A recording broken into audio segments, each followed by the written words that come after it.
What's up YouTube, Surgic here, and welcome back to Star Citizen. Today we're going to be doing a detailed review of the M50, which is a ship that I've wanted to review for quite a while, but I'm just getting to it now.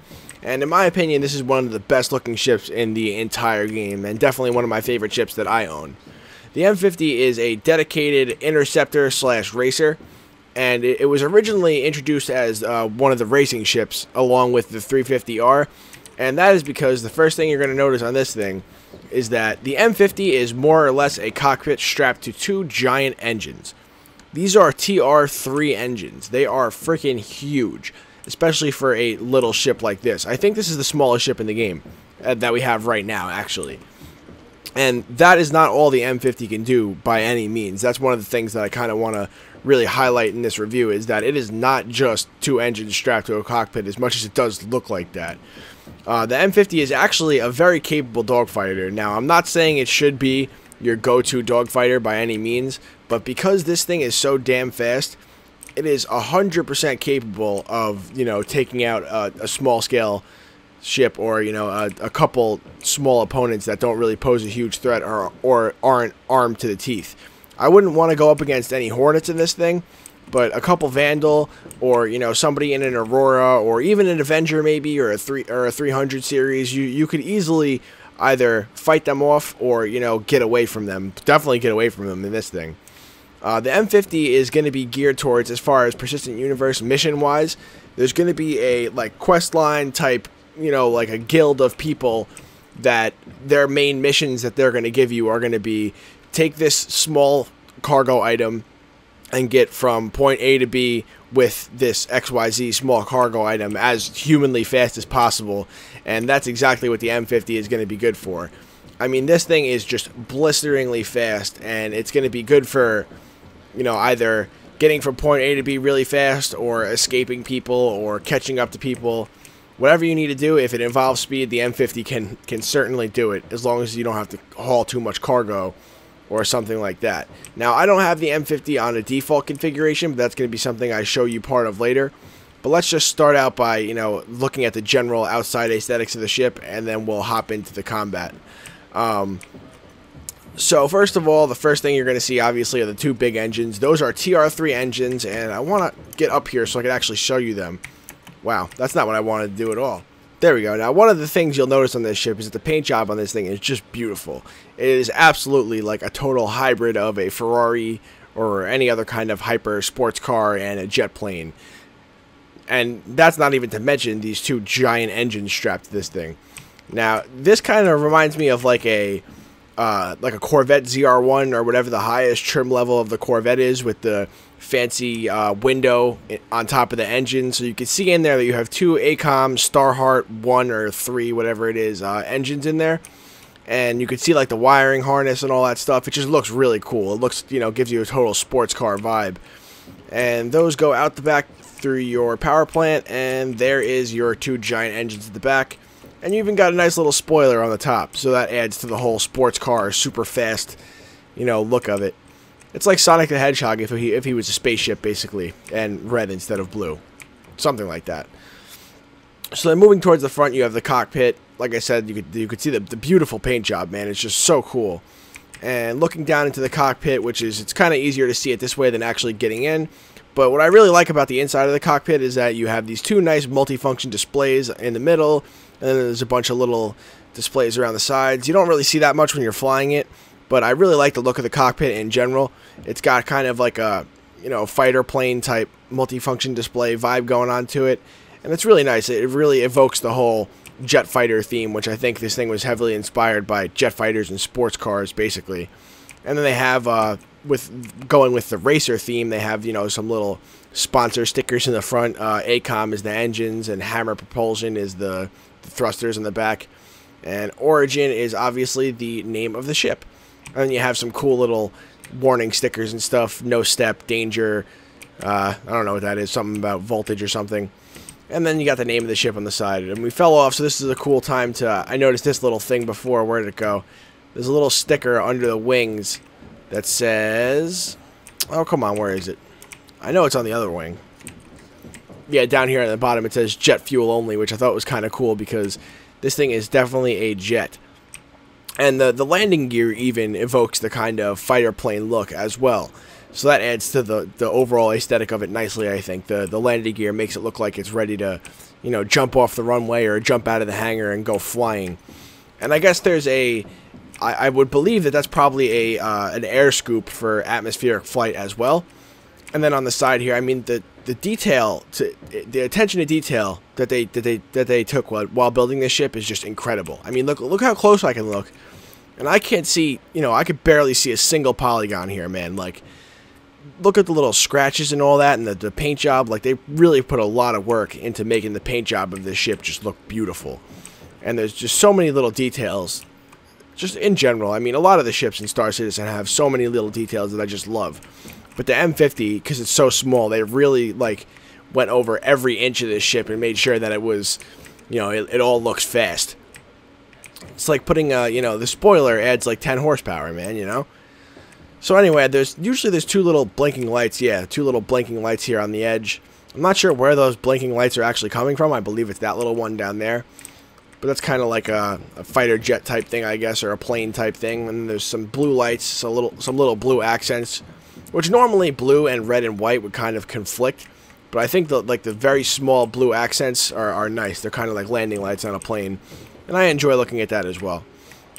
So as far as weapons go, your best weapon is your engine. I'm going to say that right now. Like, your best weapon is your engine. Because one of the things that really helps me when I'm dogfighting in the Avenger, which also has a huge oversized engine for its size, is that when you're in a really fast ship like this, it's really, really easy to stay on your enemy's tail. And that's like your best strategy that you're going to use, is that you're going to want to stay on your enemy's tail and don't let them be in any advantageous position, because you have the faster ship, you're smaller and lightly armored, and you don't want them being in a good position to shoot at you. You want to be in a good position to shoot at them. And even for an unskilled pilot, which I'm certainly not the best pilot in the game, it's really easy to stay in a good position and take advantage of the speed of the M50, because this thing is just literally so fast.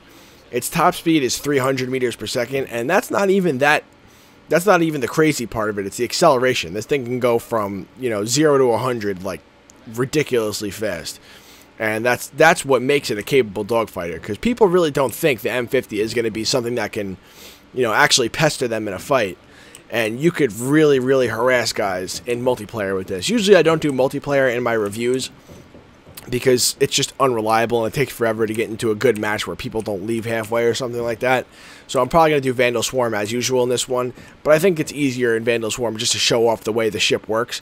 And everything I can pull off in Vandal Swarm, I could definitely pull off in multiplayer. And like I said, that's coming from me, I'm really not the best shot in the world. So I put neutron cannons on this because usually, like I said, because I'm not the best shot, I prefer automatic weapons, because they're easier to just, you know, fill the sky with lasers and hope that you score a hit. But yesterday I was playing around with a couple different weapon configs for a variety of different ships, and once I got kind of, you know, warmed up and kind of got used to dogfighting a little bit, when I was kind of in the zone, I found that cannons that have higher damage but lower rates of fire make you take your time a little bit more, so you don't, you know, kind of just wantonly shoot everywhere and cock up your, you know, your angle that you had, but you really pick your shots more when you have cannons that have a higher damage and less rate of fire. And once I got used to that, I was doing better than I was with automatic weapons where I was just spraying everywhere. So I'm going to try using the neutron cannons for this video. But it does come with M3A laser cannons, which are pretty much the same thing, but they just have a little bit lower damage and a little bit higher rate of fire. So if you're just buying the ship and you don't have these guns, it probably will not be that much of a different experience. It shouldn't really affect the review at all, in my opinion. So anyway, let's cut to the chase and get to the fun part, and we're going to hop in the M50 and kill some people. Some Vandal, specifically. The animations for this ship are incredible. I mean, it looks really good hopping in. Like, I really feel like I'm climbing into this crazy rocket sled, you know, with a seat strapped to it. And the cockpit visibility is second to none. Second to none cockpit visibility. Probably the best in any ship so far. There's literally nothing in your way. It's better than I would say it's probably better cockpit I don't know, the feeling of the cockpit is even better than the 325 series, which is my favorite so far besides the M50. A cool little thing that I have to add about cargo is that if you're going to be doing one of those get from point A to B as fast as possible while carrying XYZ, most ships, I believe the M50 is going to be compatible with, you know, little tiny cargo modules, like basically a box that you can attach to your ship that will obviously add mass and slow you down a little bit, but you can carry a little bit more than you would normally be able to. But it's obvious that you're carrying something, so that would make you, you know, a more obvious target for pirates, because obviously you took the time to attach this box to your ship to carry some high-value cargo. But in the M50, I really don't think you're going to have a hard time getting away from anyone who's after your booty. So I'm definitely really excited for using this ship in the persistent universe to you know, carry small, high-value items. I can't wait to just tool around, you know, antagonize people into attacking me and then flying off, or whatever it is. Especially as an interceptor, this ship should function as a great interceptor. If you could, you know, maybe it only has 2 missile slots, but if you could outfit some really high-powered, you know, good lock-on missiles to the ship and then use it as an interceptor, chase people down, I think it would work great for that. Alrighty, so this is Vandal Swarm in the M50. Let's see how she handles. Speaking of missiles, as I was saying before, there actually was a small update to the missiles recently. There was a large one when Arena Commander 1.0 came out, but with the 1.0.1 release, they updated the missiles to have a fuel system, so they can actually run out of fuel if you're able to outrun them, which should be a easy enough feat with the M50. But also they have an updated IR tracking ability so that you can actually see the signature of missiles on your radar, and that's just a tiny piece of what's going to make the signature system in Arena Commander, you know, and Star Citizen as a whole so robust. Now,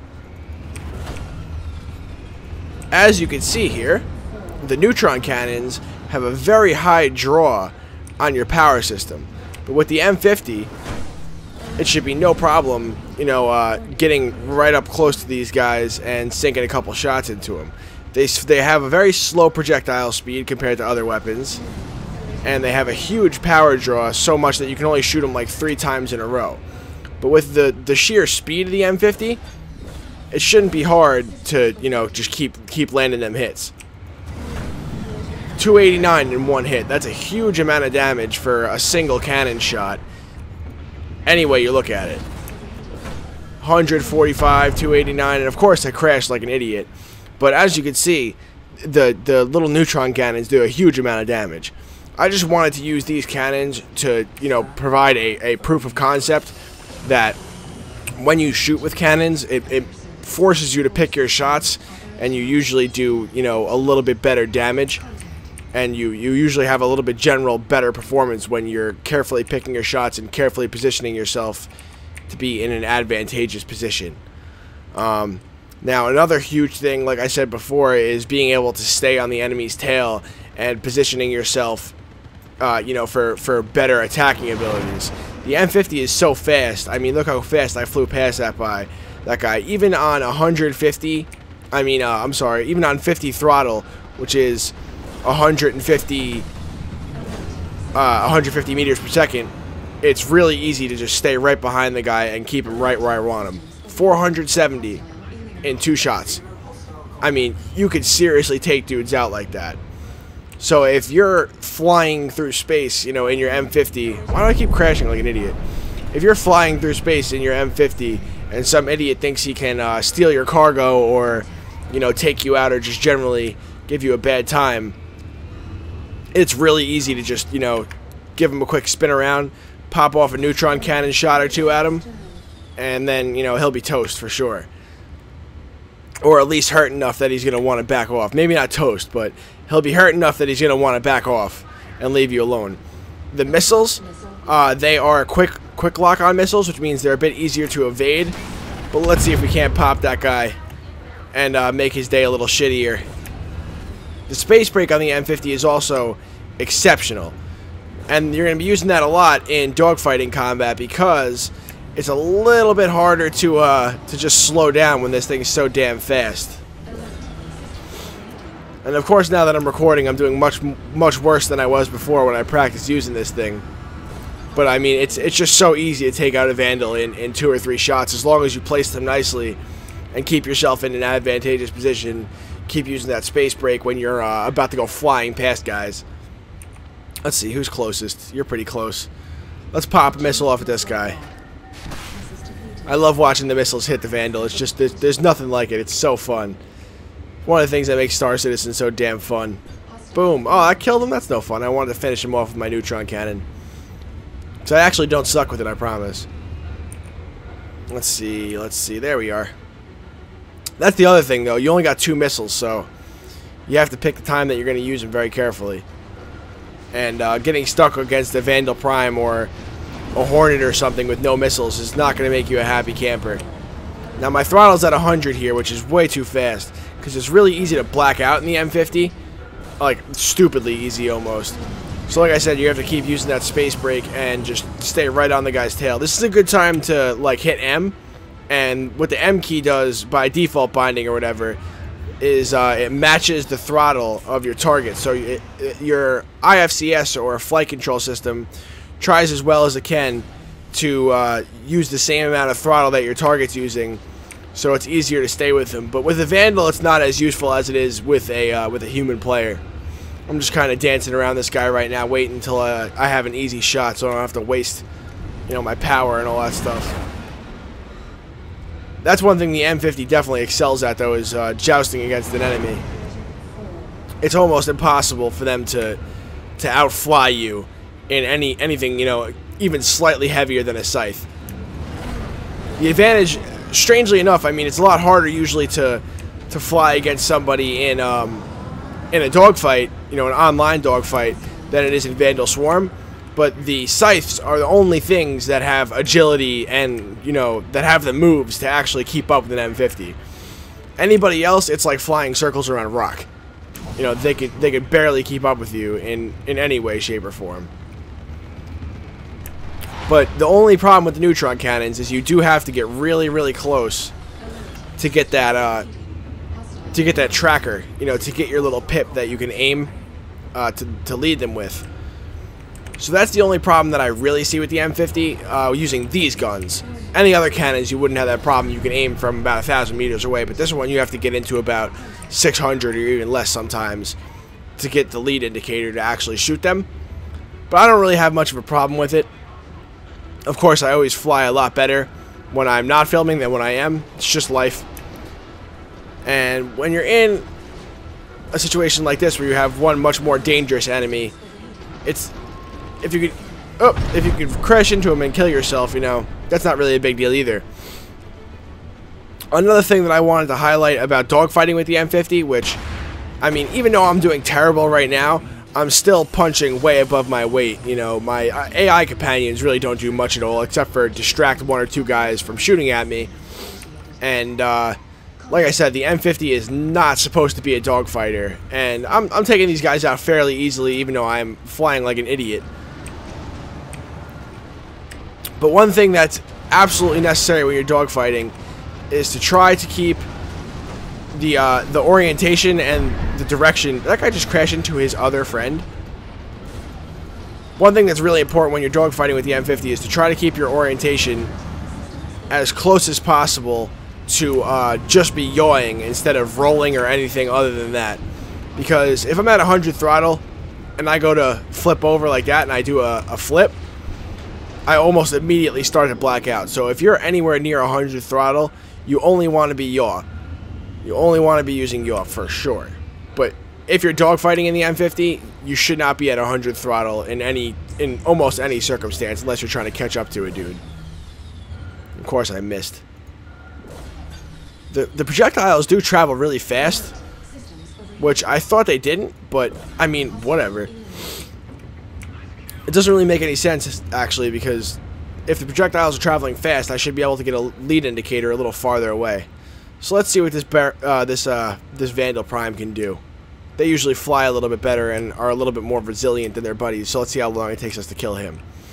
I'm getting close now, so I'm going to back off the throttle a little bit. And I'm going to try to get into a good position behind him so I can take down his shield. And I killed him in one shot with 2,000 damage.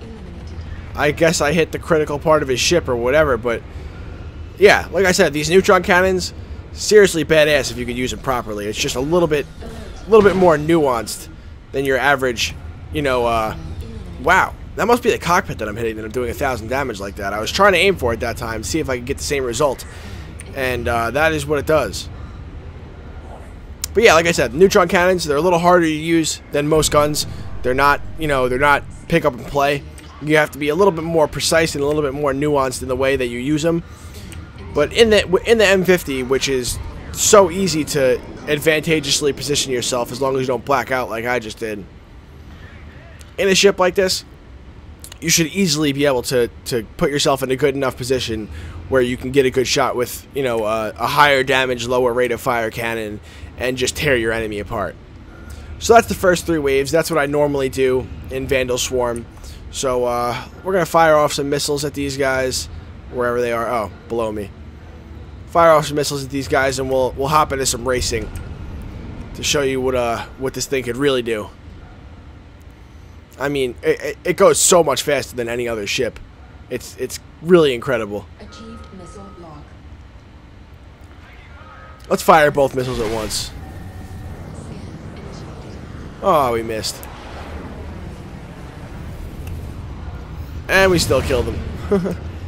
That's the only other thing about these missiles, is that you really want to be in a position where the bad guy's going away from you. In the M50, I almost never even find the need to decouple. But to fire the missiles, you want your bad guy to be going away from you, because if he's facing you or going transverse from you, it's a tad bit harder for them to actually get the hit because they fly really fast. I mean, as I'm flying through space here, just look how small the ship is compared to me. This thing is seriously a rocket sled in every way, shape, and form. It's so fast, it's so nimble, and it's just a blast to fly. So let's hop into some racing, shall we?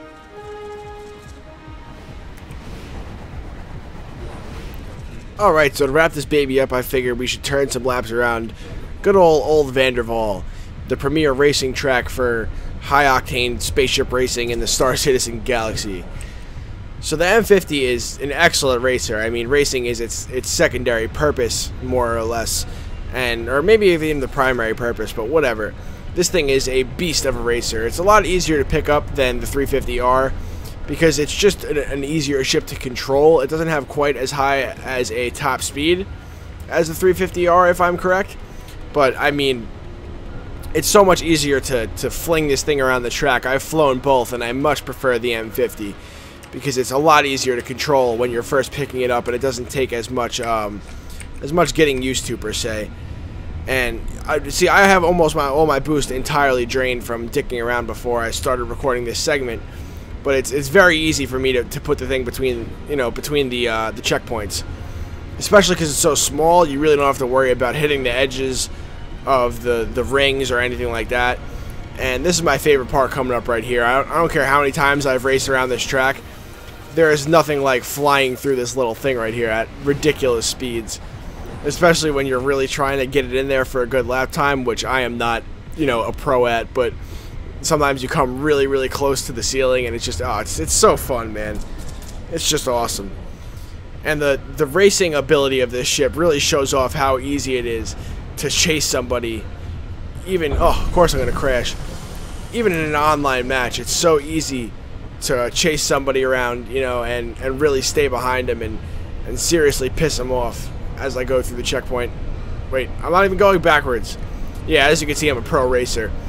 But the laps that you can turn in this thing is just, it's so much fun to fly this baby. I really love it. I mean, I have no idea what half the shortcuts that the guys who are really good at racing do. But I really enjoy racing the M50. It's a lot of fun, and it's an excellent ship, even though I suck at racing. So, that's going to be it for this review, guys. I hope you enjoyed. And make sure to like and subscribe. It really helps me out. And, of course, you want to see when I post new Star Citizen videos. I'm going to be reviewing the Cutlass Black next. And after that, I'm going to do some other videos on some newer games that have come out that I've wanted to check out for a while. So like I said, subscribe if you want to see all that good stuff.